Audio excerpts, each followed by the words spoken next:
Boa noite. Boa noite. Abram sua Bíblia no Salmo 100, do 1 ao 5.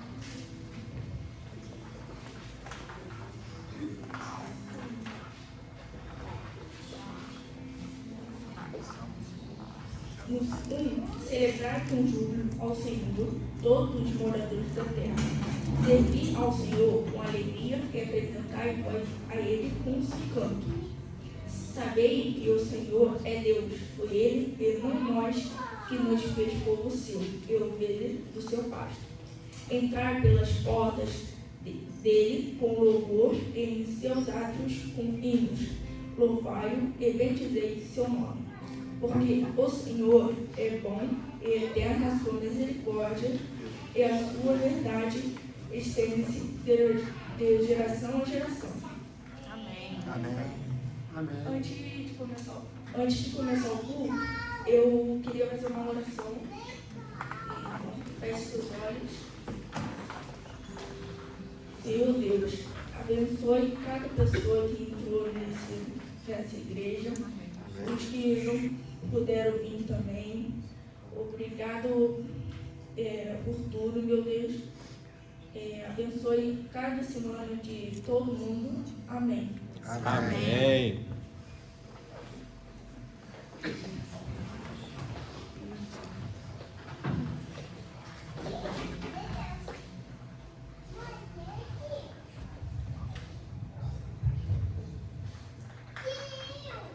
Glória a Deus, amém? Vamos então começar o nosso momento de louvor ao Senhor, que você possa colocar tudo que você tem para dizer para Ele, todos os agradecimentos dessa semana, que você possa em tudo dar graças, amém?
Nos constrangendo com olhar.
igreja, das palmas. Vamos lá.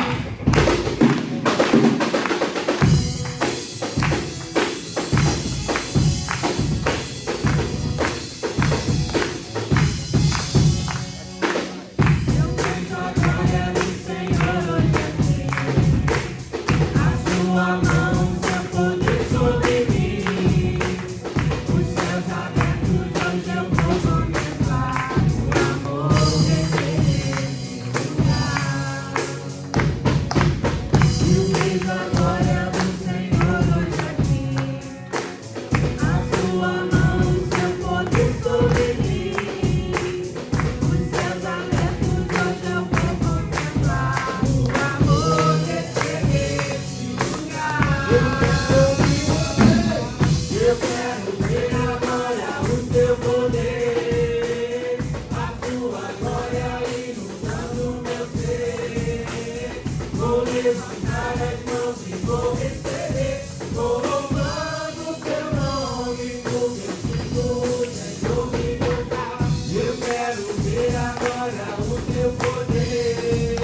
Nesse momento nós estaremos com muita alegria aqui, no nosso momento de dízimos e ofertas, e como a palavra nos ensina, o apóstolo Paulo deixa isso bem claro, que esse seja o momento onde você que deseja participar, que se sente à vontade de participar, participe com alegria, que você dê com alegria. Nossa igreja precisa das ofertas para sustento da estrutura, de tudo aquilo que nós temos com gastos de aluguel e até possíveis projetos de ação social, como esse que a gente teve agora há pouco tempo. Então, se você deseja contribuir com o coração grato, com o coração cheio de alegria, esse é o momento, amém?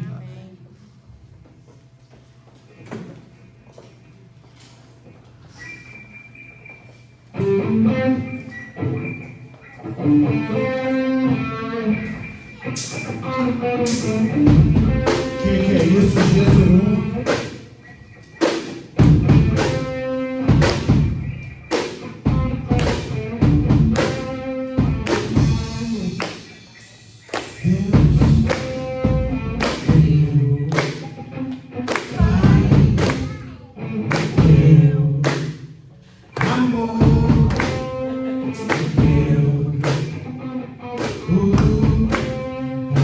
Razão de tudo.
Aleluia!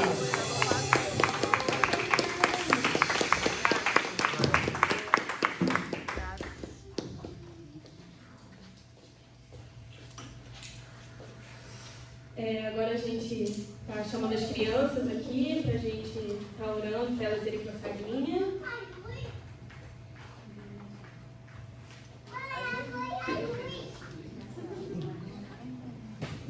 Hoje estamos com poucas crianças.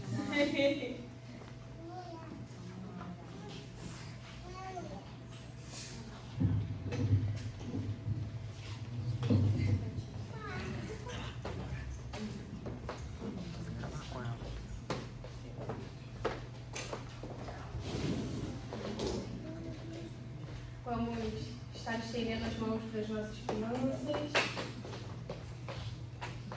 Senhor, meu Deus e meu Pai, quero te entregar, Senhor, agora esse culto com os pequenos que será levado agora na salinha, Senhor, que o Senhor conduza e que a palavra penetre no coração deles, assim como a tua palavra aqui vai penetrar nos nossos, Pai. Guarda a vida deles, para que o Senhor venha falar com eles, com as suas vidas, suas famílias, nos seus dias a dia, Senhor. Que seja a tua forma de conduzir os teus pequenos, Senhor. Muito obrigada pela vida de cada um que está aqui. Guarda as nossas crianças que não puderam vir, aqueles por motivos de saúde, Senhor. Guarda a saúde dos nossos pequenos, Pai, da nossa igreja. É tudo que eu tenho para te pedir, te agradecer em nome de Jesus. Amém. Amém.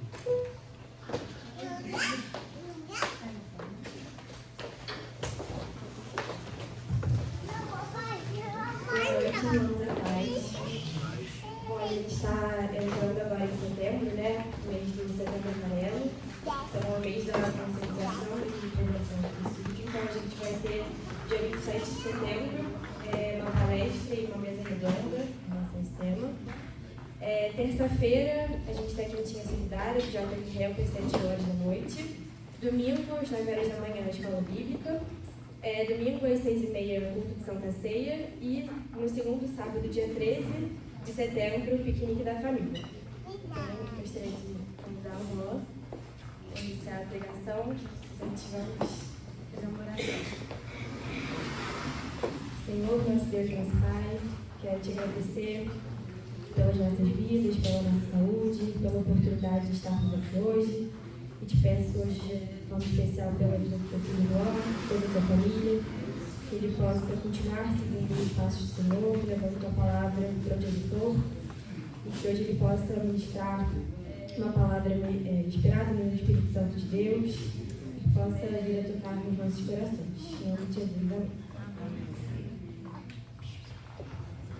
Boa noite, meus irmãos, graça e paz. Muito bom estar com os irmãos, mais um domingo abençoado, os jovens aí trabalhando.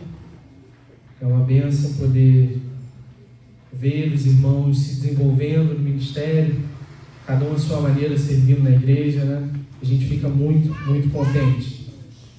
E como não deve ser novidade para ninguém, o livro que nós vamos falar hoje, 1 João. Então, se você estiver aí com a sua Bíblia, sinta-se à vontade, vamos abrir aqui 1 João.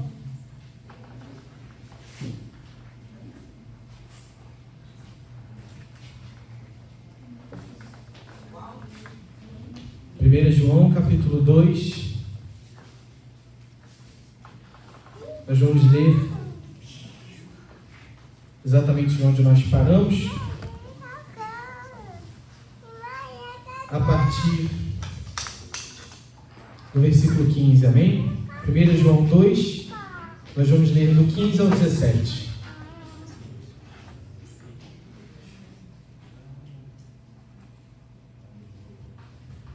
Diz assim: não amem o mundo, nem o que nele há.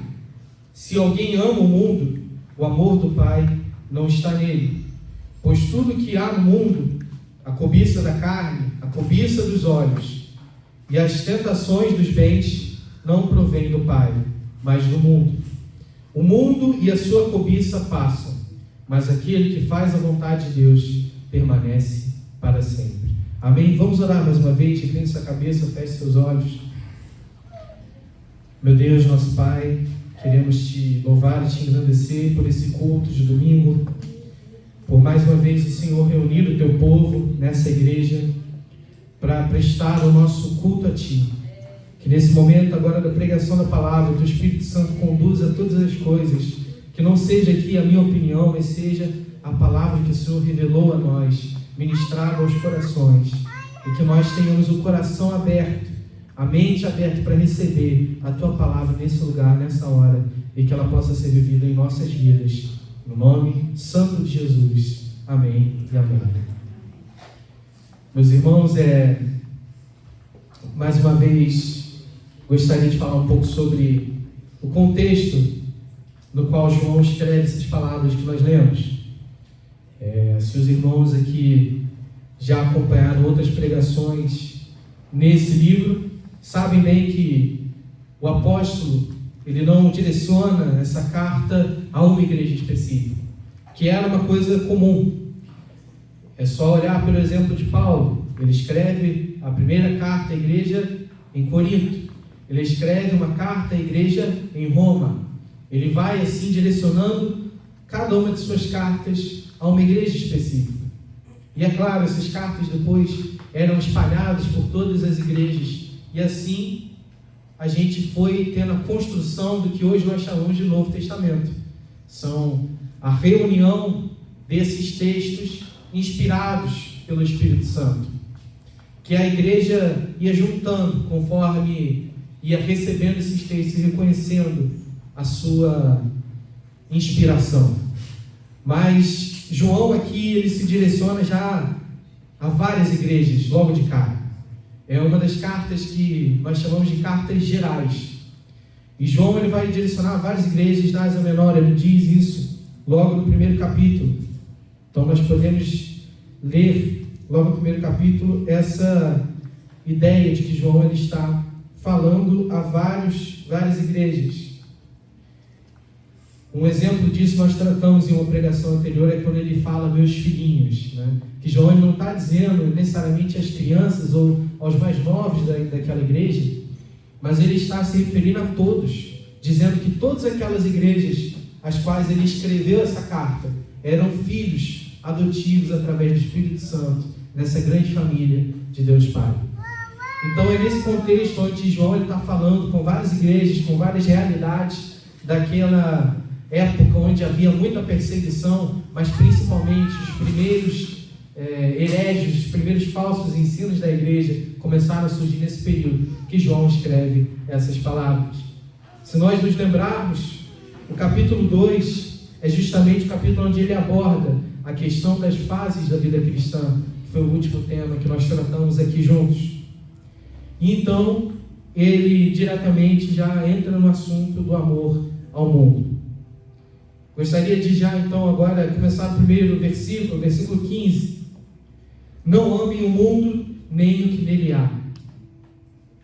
Meus irmãos, é uma frase até muito conhecida no meio evangélico, que o mundo jaz do maligno. Na verdade, é uma passagem, um trecho da Bíblia que nós conhecemos muito bem. Mas eu diria que é importante entender o que se diz quando nós falamos desse mundo. Que mundo é esse que a Bíblia está aqui se referindo? Porque se nós formos levar em conta, em certo sentido, da mesma maneira que nós podemos dizer que o mundo jaz do maligno, nós também podemos dizer que o mundo jaz de Deus. Afinal, quem é o Criador dos céus e da terra, senão Deus?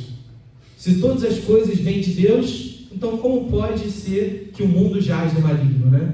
Como é que uma coisa pode existir junto com a outra, se é Deus que criou todas essas coisas? E quantas pessoas não nos perguntam isso, né? Ué, se Deus é bom e Ele criou todas as coisas, então de onde é que vem o mal, né? Esse grande problema da filosofia, da teologia que a gente trata. Mas é importante entender que o apóstolo João, não só aqui, mas também no seu evangelho, em outras passagens, quando ele fala desse mundo que jaz do maligno, que ele vem do maligno, ele está se referindo aos sistemas e a tudo aquilo que contraria a lei moral de Deus, que contraria a maneira de Deus de enxergar a criação e a sua existência. Quando ele diz aqui que nós não devemos amar o mundo, não é o mesmo objeto que Jesus ama em João 3,16, né? Porque Deus tanto amou o mundo que deu seu Filho unigênito para que todo aquele que nele crê não pereça, mas tenha vida eterna. Então é importante a gente separar isso. É importante a gente entender isso. Obrigado, irmão. Porque quando a gente se encontra com esses textos na palavra, muitas vezes a gente pode se confundir, não é verdade? Poxa, a hora está falando que Deus amou tanto o mundo que deu Jesus pelo mundo, e outra hora está dizendo que a gente não deve amar o mundo. Como é que funciona isso? Mas é compreender que aqui João fala de tudo aquilo que contraria a lei moral de Deus. E entendo, com lei, nós não falamos puramente de um conjunto de regras. Nós estivemos estudando alguns domingos aqui pela manhã o Sermão do Monte, e é interessante que Jesus ele diz no Sermão do Monte que ele não veio para acabar com a lei, mas para cumprir a lei. E que lei que Jesus estava falando? A gente sabe que Jesus ele viveu na época do Império Romano, né? E o Império Romano foi um dos responsáveis por criar o sistema que nós temos hoje de judiciário, de legislativo, né? Com os tribunais. E o Império Romano ele teve um papel muito importante em criar isso que a gente usa até hoje, né? Princípios que nós usamos até hoje, que estão aí na nossa Constituição, em todas as leis aqui do nosso país. Mas não é sobre essa lei que Jesus está falando. Também existia outra maneira de entender isso, que é achar que quando Jesus fala da lei, ele está dizendo dos 10 mandamentos, né? Quantas pessoas aqui também já pensaram assim? Eu pensava, eu achava que quando Jesus falava de lei era dos 10 mandamentos. Mas também não é sobre isso que Jesus está dizendo. Não à toa há uma passagem a qual nós lemos hoje em Mateus capítulo 7, onde Jesus diz: e essa é a lei e os profetas. Que relação há entre os 10 mandamentos e os profetas? Não é? Por que Jesus destacou só isso, né? Só esse trechinho, os 10 mandamentos e os profetas? Não faz sentido. Porque quando nós falamos de lei, quando nós falamos da lei de Deus, no Novo Testamento nós entendemos que são os 5 primeiros livros da Bíblia, né? E aí isso era de fácil entendimento para os judeus, que foram quem estavam ouvindo essa mensagem de Jesus. Então nós entendemos que a lei de Deus não é só os 10 mandamentos, não se trata apenas de uma lista do que você deve ou não fazer, mas se trata da revelação de Deus. Se trata de tudo aquilo que Deus nos diz através da sua palavra. Afinal, pensem aqui no pessoal na época ali de Jesus, né? Ainda não tinha sido escrito o Novo Testamento, então o que ele fala? Ele fala que esta é a lei e os profetas, ou seja, tudo que eles chamam da Bíblia, todo o Antigo Testamento. E que benefício nós temos em ter hoje o Novo Testamento, não é verdade? Mas é então que João ele está tratando disso aqui, porque aquilo que contraria a lei de Deus só trouxe à humanidade destruição, desesperança, tudo aquilo que é consequência do pecado. Eu gosto muito de usar esse exemplo, que é o exemplo de Gênesis. Gênesis ele vai contando ali na sua primeira narrativa a respeito da criação, que vai até o capítulo 2, verso 3, né? Então começa no 1, verso 1, e vai até o 2, 3, e conta a criação dos céus e da terra. E a todo momento há escrito Deus dizendo: e viu Deus que era bom. Até que ele vai repetindo isso: e viu Deus que era bom, e viu Deus que era bom, até que viu Deus que era muito bom. E aí depois disso, o que a gente vê? A história recomeça. Volta a falar sobre a criação dos céus e da terra, a partir de Gênesis 2, verso 4, até chegar no assunto da queda do homem. E por isso a história recomeça. E quando chega na queda do homem, quando o homem peca, o que eu aprendo ali é que o homem ele toma da árvore do conhecimento do bem e do mal. Isso aponta para uma realidade que fala não somente sobre essa passagem, mas fala sobre cada um de nós aqui. Quantas vezes Deus ele nos diz: aquilo que é bom, aquilo que é muito bom, mas a gente prefere tomar o fruto do conhecimento do bem e do mal e decidir por nós mesmos. Aí está o pecado original, aí está o pecado que nós cometemos dia após dia, todas as vezes em que nós fugimos da lei moral de Deus, daquilo que Deus revelou a nós, daquilo que Deus está nos ensinando.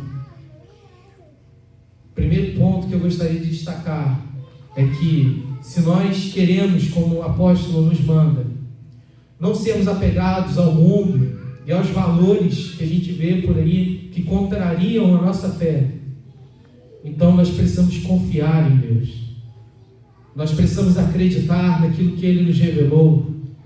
Nós precisamos estudar, afinal não podemos perecer por não conhecer a palavra, não é?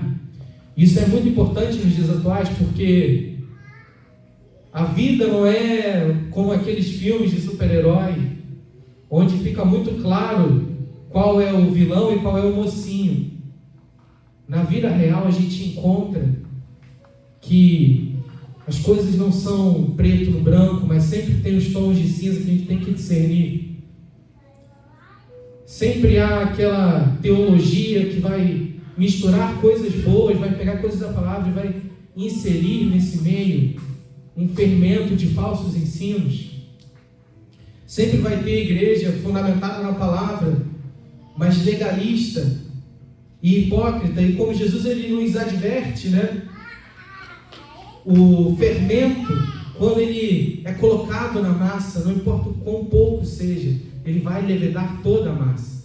Ainda que você coloque só no cantinho, ainda que você coloque só uma pitadinha, se você colocar um pouco de fermento na massa, vai levedar toda a massa. Toda ela será contaminada com esse fermento. Da mesma maneira, Jesus ele quer nos advertir aqui através do apóstolo, que se nós queremos então fugir dessas leis, desses valores que o mundo tem, que não condizem com a palavra de Deus, então a gente não pode querer se misturar. A gente precisa se manter santo. E a palavra santo, meus irmãos, ela significa justamente separado. Coisa interessante, né? E aí hoje a gente pensa no povo de Israel, a gente vê por que haviam certas leis no Antigo Testamento, né? Eles não poderiam misturar tecidos diferentes nas roupas.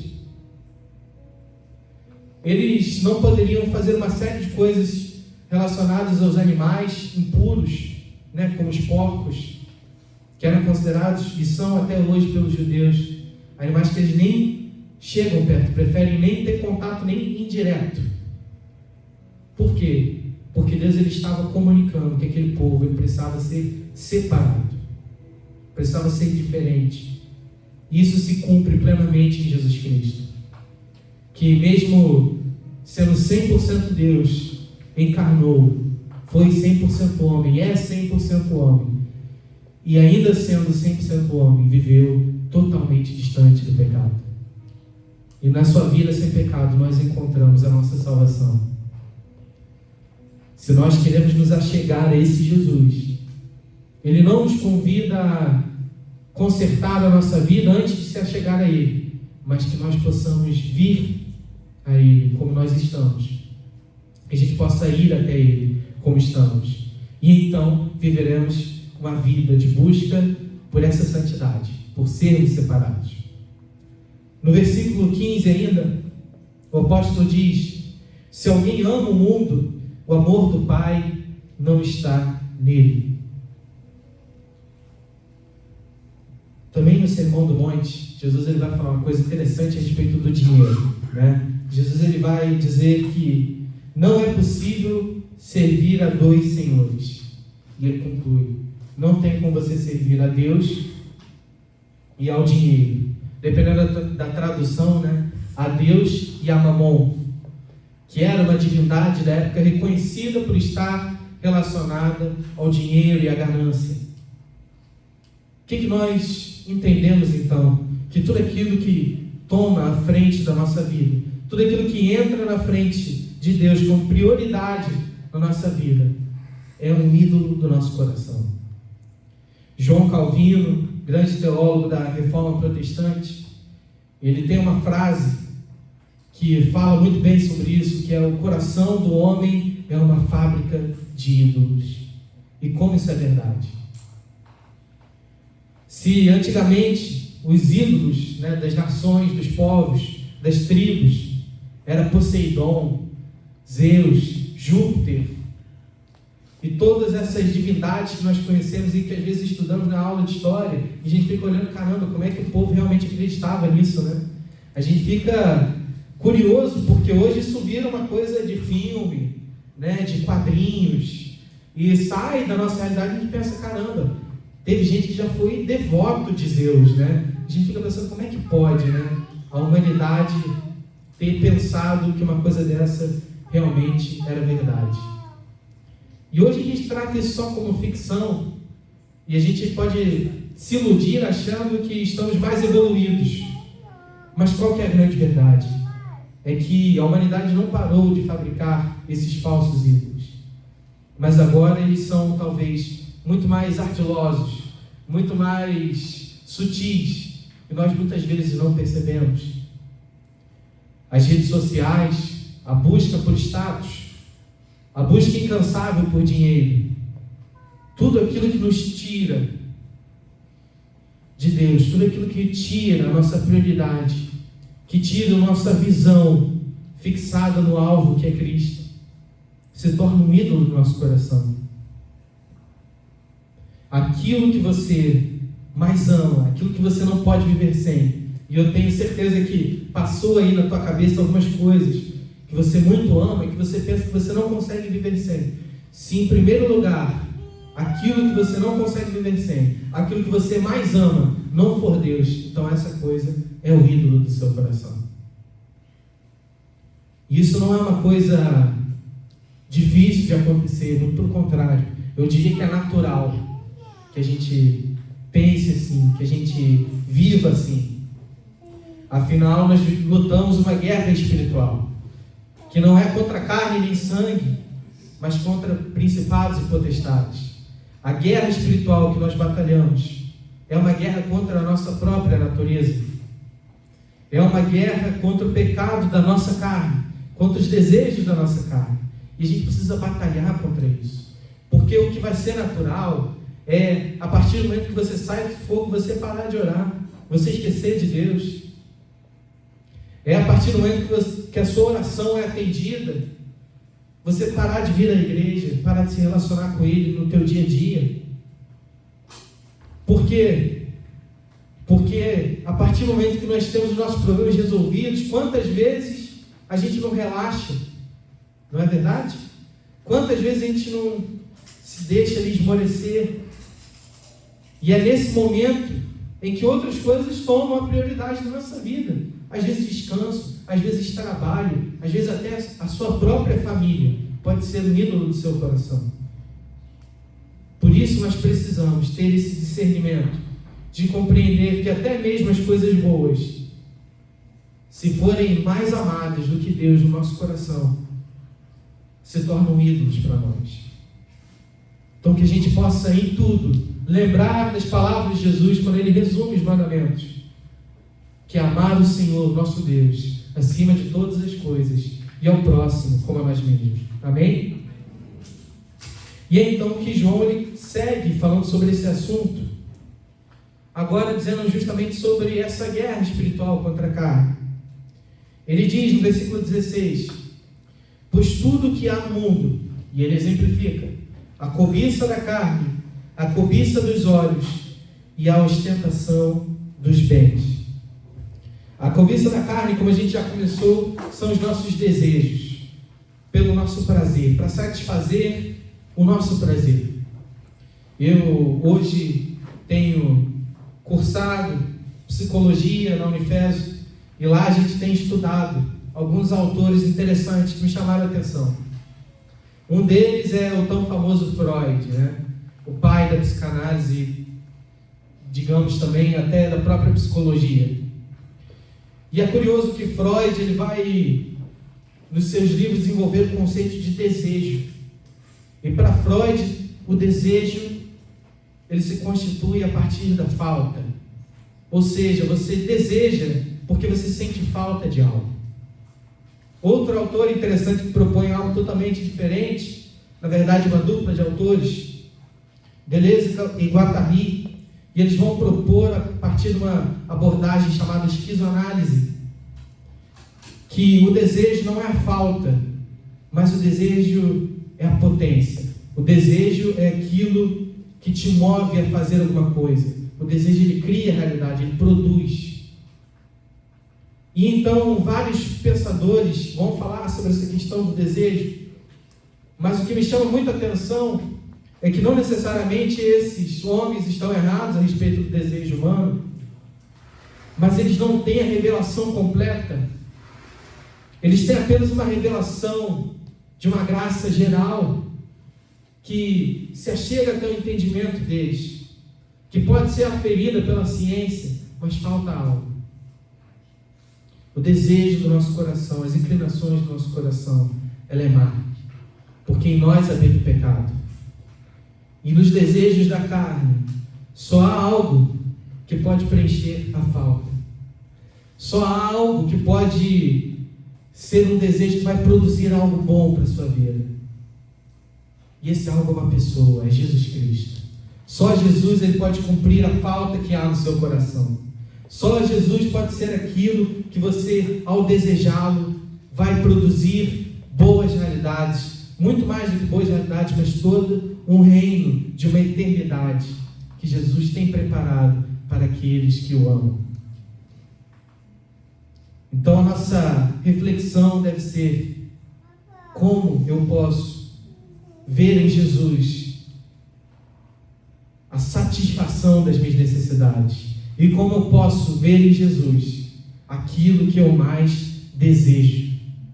E nele aquilo que eu vou produzir, o reino de Deus aqui na terra. Nós somos chamados para ser, de fato, assim, anunciantes desse reino. O rei Jesus, ele já começou o seu reino, mas esse reino ele está sendo instaurado por cada um de nós. E a nossa missão é pregar o evangelho a toda criatura, ensinando-os a obedecer a tudo que Jesus ensinou e os batizando, em nome do Pai, do Filho e do Espírito Santo. Essa é uma missão que foge aqui da igreja. Por que foge da igreja? Porque não se trata apenas daquilo que nós fazemos aqui, daquilo que a gente faz junto, apesar de que aquilo que nós fazemos junto é muito importante para Jesus. Afinal, ele ora por essa igreja, pela unidade dessa igreja, ali no próprio Evangelho segundo João. E então, como assim não se trata apenas daquilo que nós fazemos juntos? Se trata do nosso dia a dia, da nossa vida cotidiana, no trabalho, na nossa casa, com a nossa família. Aqueles aí que estão estudando também com os colegas de classe, com os professores.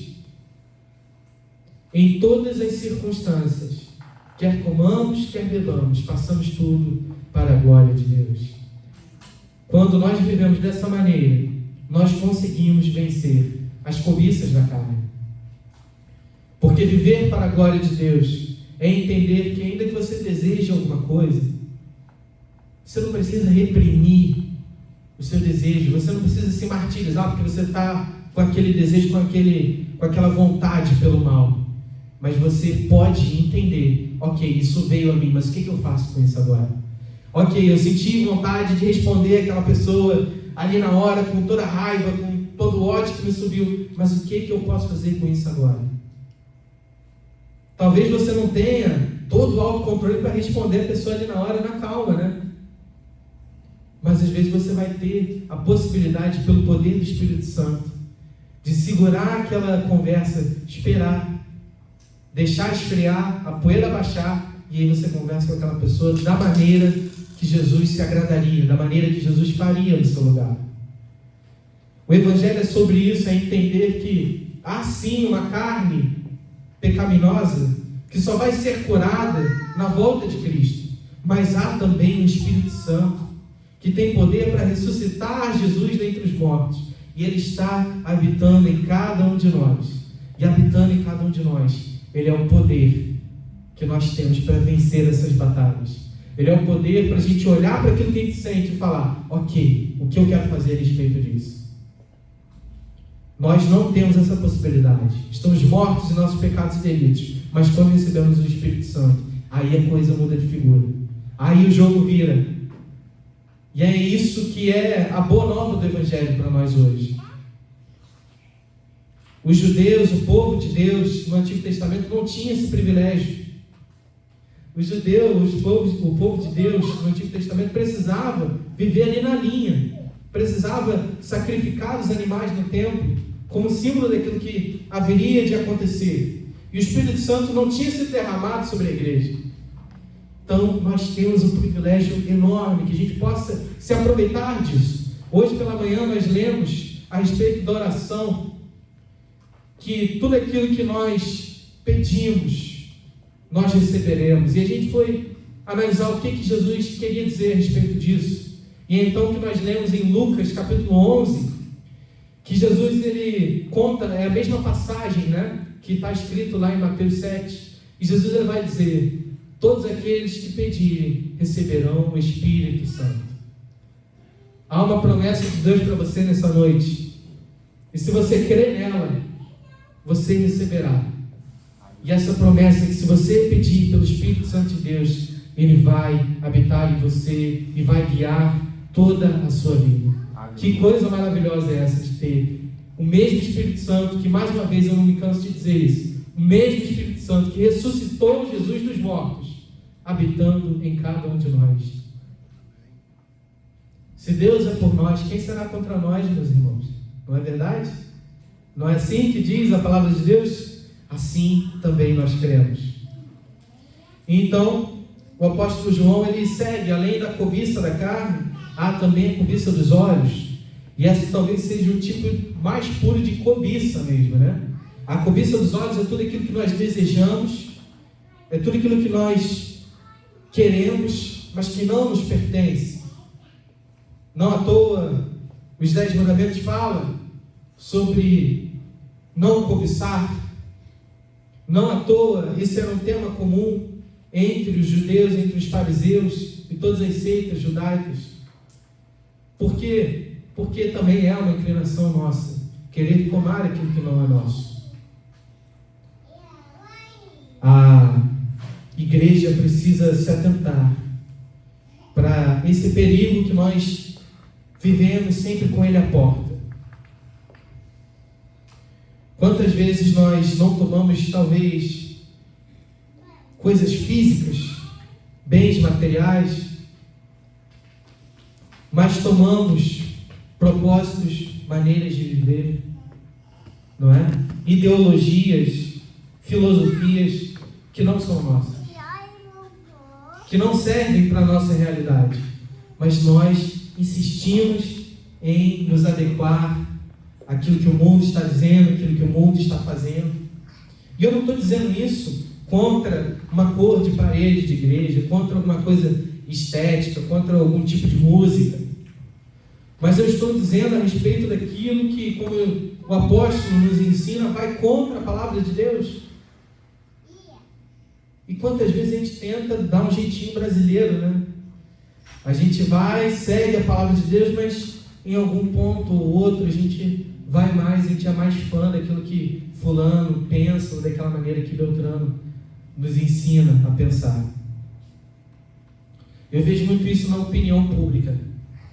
Quantas vezes a gente não vê um assunto polêmico a respeito de política, a respeito de alguma notícia que veio a acontecer, e aí você vai ver o camarada ali tomando alguns partidos, algumas opiniões, algumas ideias, e aí daqui a pouco o cara está ali falando uma linguagem, um palavreado totalmente inapropriado, se exaltando, aí você entra na bio do Instagram e está lá Josué 5, sabe? É uma coisa assim inimaginável, a quantidade de pessoas que diz ser cristão, diz ser servo de Jesus Cristo, coloca versículo na bio do Instagram, coloca versículo no Facebook, coloca versículo nos status, mas na hora que a gente vai analisar a vida dessa pessoa, o testemunho dessa pessoa, ela toma para si coisas que vão contra o Evangelho, E eu quero enfatizar mais uma vez isso. Eu não estou dizendo aqui nada para alfinetar algum tipo de estilo musical, de roupa, de cor de parede de igreja, de estilo de igreja, de liturgia de igreja, de nada disso. Porque todas essas coisas, meus irmãos, são, no final, vaidade. Todas essas coisas vão passar. A moda muda a todo momento, não é? A opinião política muda, os políticos em si mudam, os tempos passam, os homens vão e vêm. Mas o que permanece? A palavra de Deus. E essa é inegociável. Nós não devemos cobiçar, nós não devemos olhar e manter esse olhar naquelas coisas que contrariam os princípios da palavra de Deus. Amém? E em terceiro e último lugar, o apóstolo ele fala sobre as ostentações dos bens. E aí nós falamos sobre o pecado, a cobiça da carne, falamos sobre a cobiça dos olhos e agora sobre as ostentações dos bens. A igreja hoje tem se tornado cada vez mais materialista, cada vez mais apegada a esses bens materiais. Nós vivemos e o nosso projeto de vida é sempre estudar, fazer uma boa faculdade, encontrar um bom emprego, conseguir uma promoção nesse emprego, para ganhar mais, para comprar um carro, para casar, para comprar uma casa. E aí daqui a pouco você continua trabalhando para comprar um carro melhor, uma casa melhor. E quando você vê, a vida se foi. E você viveu em prol dos bens materiais, do carro melhor, da casa melhor, da profissão, do salário. Mas o Evangelho nos ensina que há um bem muito mais valioso do que todas essas coisas. Há um presente, uma pedra preciosa, como Jesus diz na parábola, que é muito superior a todas essas coisas. E essa pedra preciosa não é outra coisa senão o próprio Deus. Talvez a gente possa olhar para um testemunho de um homem que disse algumas palavras, mas que não vendeu nenhum livro. Ele era um pensador, mas não vendeu nenhum livro, não escreveu nada, não fez nenhuma grande obra de arte, não tem nenhuma visualização no YouTube, nunca gravou nenhum vídeo para a rede social, não foi convidado nos principais programas de TV, não se tornou um homem influente no seu tempo na política, não era um prefeito, um imperador.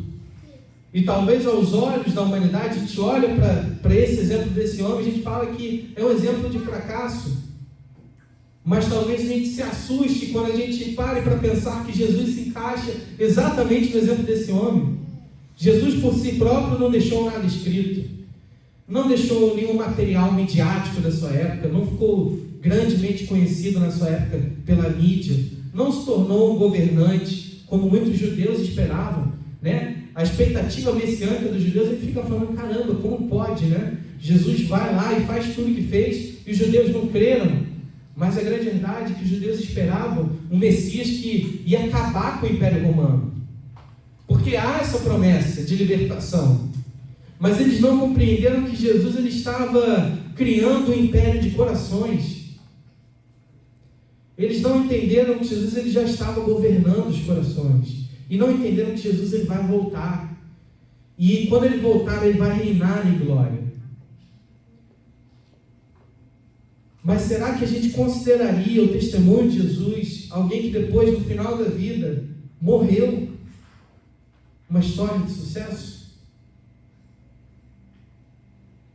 Muitas vezes a gente pensa o sucesso a partir dos bens materiais. É isso que eu quero dizer. Porque talvez você esteja fazendo aquela autoanálise do teu coração. Eu espero que todos nós estejamos fazendo, assim como eu estou nesse momento. E a gente pode pensar, poxa, eu não tenho tanto essa vaidade, né, de querer comprar alguma coisa super cara, ou de ser dado ao luxo. Isso é uma coisa boa, mas a gente precisa se atentar. o que nós definimos como sucesso, o que nós definimos como alguém bem-sucedido, porque talvez aí a gente reconheça valores que não são aqueles que a palavra nos deu. E é importante isso para a nossa vida de igreja. Pensem só, o apóstolo Paulo, que foi o apóstolo Paulo, enquanto ele estava pregando, a gente conhece a história de que um dos irmãos foi e caiu, que ele dormiu no meio da pregação de Paulo. E olha que era a pregação de Paulo, não era a minha pregação, né? Se não fosse a minha, eu até entendia. Mas era Paulo que estava pregando, cara. Eu não consigo imaginar uma coisa dessa. E eu, se eu tivesse ali, eu ia ficar compenetrado nas palavras daquele homem para entender aquilo que ele tinha vivenciado, que Jesus tinha mostrado para ele. Mas ainda assim, aconteceu isso. Muitos poderiam dizer, aí, ó, tá vendo? Paulo era um cara que tinha uma retórica ruim e tal, fracassou como um bom orador. O mesmo apóstolo Paulo, ele vai pregar, e ele vai e fala, faz todo um discurso sobre Deus desconhecido, dialoga com a cultura dos gregos, né? Ele pega um altar vazio, que os gregos eles tinham esse hábito de ter um altar vazio, e eles dedicavam ao Deus desconhecido. Por quê? Porque se eles esquecessem de fazer estátua de algum Deus, aquele altar já estava representando ele, né? Então, tipo assim, se eles esquecerem de representar ali Poseidon, não, mas tem esse aqui, ó. Poseidon, não fica bravo com a gente não, que a gente deixou aqui, ó, um altar aqui para você do Deus desconhecido. E aí Paulo se aproveita disso, dessa cultura, e ele vai pregar para esse povo grego, e ele olha e ele fala, eu vim apresentar para vocês o Deus que vocês desconhecem. E ele conta a história de Cristo. E sabe o que acontece no final? Quase ninguém aceita a mensagem. O pessoal fala, pô, muito bacana, Paulo, isso que tu falou, teu discurso foi muito maneiro, mas que essa tua história aí do homem ressuscitar e dos mortos e tudo, não convenceu a gente. Vem uma outra vez que a gente vai te ouvir um pouquinho mais. E aí, se alguém pregasse esse sermão, será que a gente falaria que foi um sermão de sucesso? Ou será que pra gente esse sermão de sucesso é só o Billy Graham ali com o Maracanã lotado, né? A gente, infelizmente, pensa assim muitas vezes. Mas o Evangelho convida a gente a ter outra visão. A entender que quem é bem sucedido, quem tem a maior riqueza, é aquele que dedica a sua vida totalmente em obediência ao Senhor. Por que essa pessoa é a pessoa bem sucedida? Por que nós devemos pensar assim? O próprio versículo 17 nos responde: o mundo e a sua cobiça passam, mas aquele que faz a vontade de Deus permanece para sempre. Meus irmãos, aqui eu quero concluir esses 3 pontos que o apóstolo nos adverte, que nós devemos guerrear contra a nossa carne, contra as nossas inclinações. Devemos guerrear contra a cobiça dos olhos, desejar aquilo que não nos pertence, que não faz parte do nosso propósito, e que nós devemos ter um valor onde a gente compreende que a riqueza não está nos bens materiais, mas está em Deus e na obediência ao Senhor. Por quê?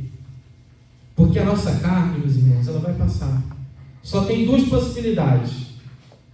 O nosso corpo, ainda que depois que todos nós aqui partirmos, ainda que nosso corpo retorne ao pó, haverá o dia em que Jesus retornará e todos ressuscitarão. Assim eu creio. E assim sei que os irmãos também creem.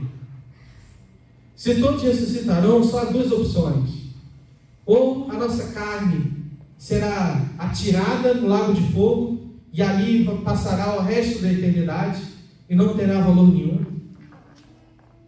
Ou ela será transformada em algo novo, num corpo glorioso, o qual Jesus tem preparado para cada um de nós. Então a carne, ela vai passar. Os desejos, o pecado, vai passar, vai acabar. Não haverá mais pecado na Nova Jerusalém.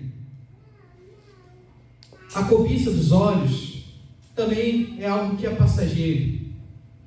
Quando nós estivermos com Jesus, a palavra de Deus diz que a gente não vai precisar mais do templo. Por quê? O templo simboliza a presença de Deus. E quem que vai ser o nosso templo? O próprio Jesus vai estar com a gente. A gente não vai precisar de templo. A gente não vai precisar de igreja. porque nós estaremos reunidos com o próprio Cristo, face a face. Ao mesmo tempo, não fará sentido a gente cobiçar nada ao nosso redor, porque nem mesmo o sol será mais necessário, porque o próprio Cristo vai ser a nossa luz. Assim diz Apocalipse. Se assim são as coisas, é vaidade desejar coisas que não nos pertencem, porque um dia a gente vai reinar com Cristo sobre toda a criação. Esse é o propósito que Ele tem para você. Será que vale a pena? Será que vale a pena cobiçar, conquistar o mundo, conquistar os povos, as etnias, criar um governo cristão que vai se transformar num grande império, a gente vai dominar tudo, a gente quer dominar todos os lugares. Alguém fala que não acredita em Deus, a gente fica com raiva, a gente fica espumando, né? A gente quer que a pessoa aceite o Evangelho de qualquer maneira.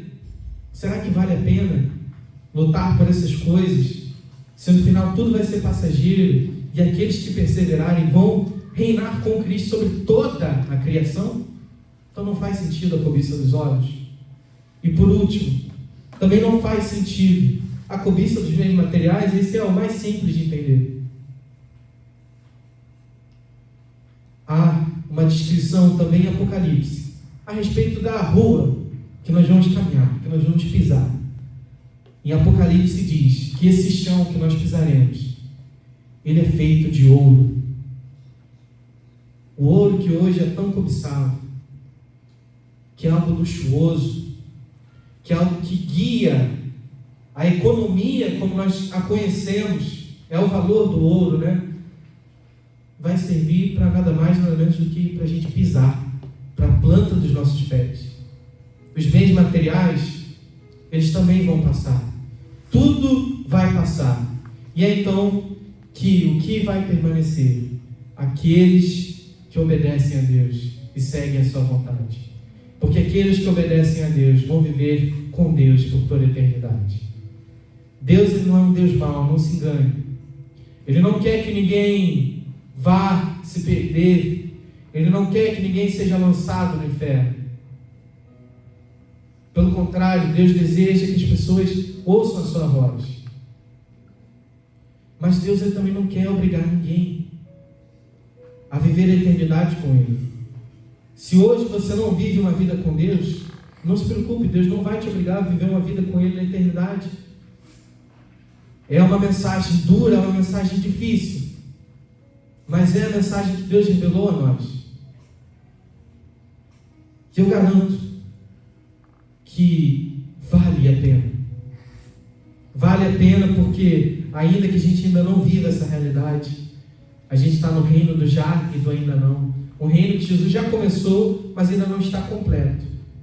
Mas cada experiência que a gente vive aqui junto, cada momento que a gente está aqui junto com uma igreja, ainda com os problemas, quando a gente se reúne aqui e a gente está junto louvando com o Ministério de Louvor, quando a gente está junto servindo ao próximo na ação social, quando a gente está junto nas casas, visitando quem precisa, quando a gente está junto nos cultos, nos lares, quando a gente está junto aqui estudando a palavra, em todas as coisas, quando nós nos reunimos e a gente está aqui como família, que é muito mais do que uma denominação, é muito mais do que a Igreja Jesurum, mas são todos aqueles que servem a Jesus Cristo com todo o seu coração. Quando nós estamos juntos, a gente já experimenta esse reino maravilhoso que Deus tem separado para nós. E aí a minha última pergunta para você: você deseja experimentar aquilo que te espera na eternidade? Se a resposta no teu coração é que sim, então entregue a sua vida a Jesus Cristo. Confie nas palavras do Mestre.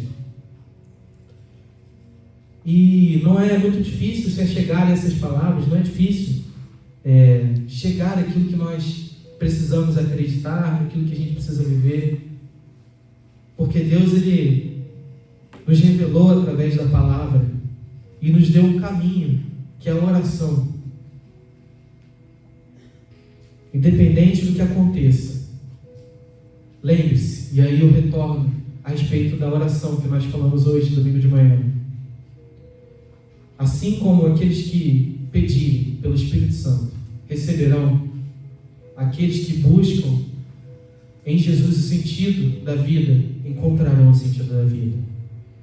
E da mesma forma, aqueles que batem a porta lhes será aberta. Nunca é tarde, como diria o Grupo Logos, em sua composição a respeito do filho pródigo. Nunca é tarde. A mesma casa tem portas abertas, pessoas certas, amigos e irmãos. Se você crê nisso, fique de pé, feche seus olhos. Gostaria que agora de chamar o pastor Tiago.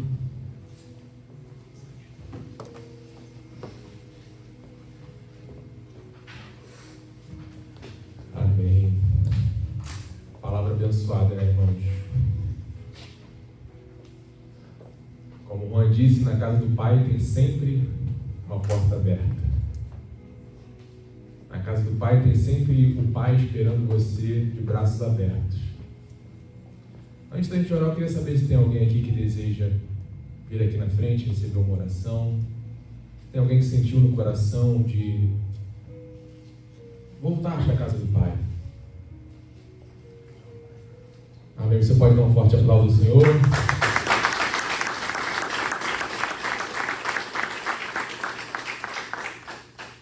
Na casa do Pai tem sempre uma porta aberta, uma luz acesa. Se você estava longe, amém. Hoje à noite, amém. Na casa do Pai tem sempre uma porta aberta, uma luz acesa. E Ele está de braços abertos aqui para receber você. Não importa com onde você esteja, hoje Ele te recebe, amém? Amém. Queria estender suas mãos para cá, vamos orar pelos nossos irmãos. Pai, aqui estão essas pessoas, Senhor Deus. A Tua palavra foi pregada e o Teu Espírito Santo, Pai, tocou no coração dessas pessoas para que elas viessem aqui na frente, Senhor Deus. Eu não sei o quão longe elas estavam, mas o Senhor sabe. Mas o que importa, Senhor Deus, é que hoje o Senhor começa a escrever um novo capítulo na vida delas, Senhor. Assim como o filho pródigo se afastou da casa do Pai, mas quando ele retornou, o Pai estava de braços abertos para recebê-lo, ó Pai. O Senhor está hoje aqui, o Teu Espírito Santo trouxe essas pessoas aqui, ó Pai, na frente, e o Senhor está aqui para abraçá-los, ó Pai. Nós te entregamos a vida dele nas Tuas mãos, ó Pai. Nós não sabemos o que Teu filho passa, nós não sabemos, ó Pai, com onde ele estava, mas o que importa, Senhor, é que o Teu Espírito Santo fez a obra, e ele está aqui hoje para entregar nos Teus caminhos, Senhor Deus. Ele está aqui nessa noite, ó Pai, porque o Teu Espírito Santo tocou no coração dele. E nós cremos, ó Pai, que o Senhor está fazendo uma grande obra na vida do Teu Filho, Senhor Deus. Escreva o nome dessas pessoas no livro da vida, Senhor Deus.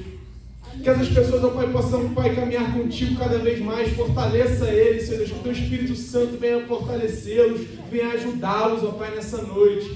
Nós entregamos a vida deles nas Tuas mãos, ó Pai, nós nos alegramos, ó Pai, porque sabemos que tudo isso aqui, ó Pai, cada louvor, cada palavra, ó Pai, não valerá a pena se o Teu reino não expandir, se o Teu evangelho não for pregado, ó Pai, se almas não forem alcançadas para Ti, ó Pai. Nós nos alegramos, ó Pai, sabemos que o céu hoje está em festa, porque esses filhos pródigos, ó Pai, retornaram para a Tua casa e hoje o Senhor os recebe de braços abertos. Por isso nós Te louvamos, nós Te agradecemos, ó Pai, pela vida deles, no nome santo de Jesus. Abençoa eles, guarda a sua família, guarda em todos os lugares que eles colocarem a planta dos Seus pés, ó Pai. Nós entregamos a vida deles nas Tuas mãos, todas as dificuldades, ó Pai, que eles venham passar, que o Senhor venha ajudá-los, capacitá-los. E nós nos alegramos, ó Pai, porque hoje o Teu reino está em festa, porque eles voltaram para os Teus braços. E por isso nós Te aplaudimos no nome santo de Jesus. Amém e amém. Amém. Se você é da igreja, dá um forte abraço para essas pessoas. Hoje o reino está em festa. Amém? Antes de nós terminarmos o nosso culto, eu gostaria de chamar aqui os nossos aniversariantes do mês. Amém? Os aniversariantes que fizeram aniversário no mês de agosto. Juliana está sentada por quê, Juliana? Cadê o nosso aniversariante? Eu não vou lembrar de todo mundo, gente. É muita gente. Então vem aqui na frente. Eu faço junto contigo. Amém? Eu também fiz aniversário. Tem Juliana, filho do Rock, também fez. Amém? Tem mais alguém que fez aniversário no mês de agosto? Só nós dois. Tô lá olhando para Diógenes assim, eu tava só deixando, né? Amém? Então, como é o último domingo do mês, nós sempre oramos pelos aniversariantes do mês. Hoje também é aniversário da nossa irmã Eliane. Irmã Eliane, que Deus abençoe a vida da senhora. Irmã Eliane nos acompanha pela live. Que Deus abençoe a vida da senhora com saúde, com paz, alegria, prosperidade e longevidade. A igreja te ama, amém, irmã Eliane? Eu queria chamar aqui nosso irmão Roque para estar orando pelos aniversariantes, amém, irmão? Na qual eu também me encontro. E a Juliana também, que fez aniversário. Dia 11, foi? Dia 12. Dia 12. Isso aí. Vamos orar, irmão. Nosso Deus, nosso Pai, obrigado, Deus, por cada uma vida aqui presente. Obrigado pela mensagem que trouxe para os nossos corações. Que cada dia nós possamos, a cada dia, seguir os passos do nosso Senhor Jesus Cristo. Te peço também, Senhor Deus, por cada um aniversariante. Venha abençoar, Senhor Deus, venha dar muitos anos de vida para a tua proteção, para as tuas bênçãos. Que as tuas bênçãos são sem fim por cada um de nós. Dê-nos também, Senhor Deus, uma semana de vitória, uma semana de proteção, uma semana de bênção. Mas desde já te agradecemos por tudo que tem feito e fará por cada um de nós. Em nome do Pai, do Filho e do Espírito Santo. Amém. Amém. Obrigado. Amém. Você pode dar um forte aplauso ao Senhor pela vida da Aleluia. Antes de terminar, só mais uma coisa.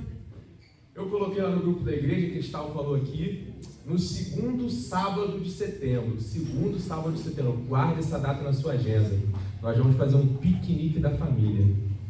Vamos lá para o Parque Municipal ali em Santa Rita. É um lugar maravilhoso, não só para as crianças, mas também para os adultos. Tem labirinto, tem parquinho. E nós vamos fazer um piquenique abençoado. Um grande café da manhã. Eu queria convidar você a guardar essa data na sua agenda. Sabe, irmãos, hoje uma coisa que falta muito no nosso dia a dia é esse momento de comunhão.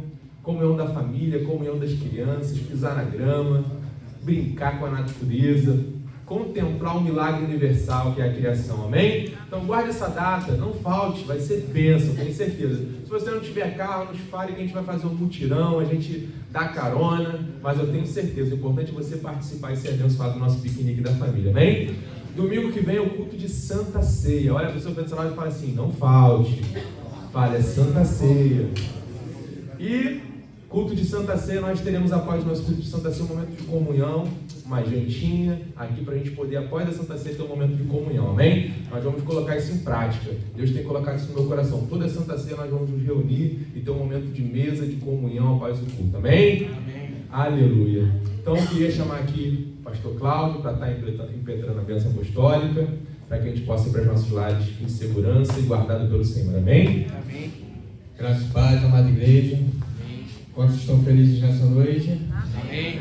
Semana abençoada para nós, né? Em nome de Jesus, estenda as suas mãos, com o amor de Deus o Pai, a graça do Senhor e Salvador Jesus Cristo e as doces consolações do Espírito Santo estejam com todos hoje, amanhã e para todos sempre. E que todos nós, em uma só voz, digamos amém. Vai em paz, amada igreja.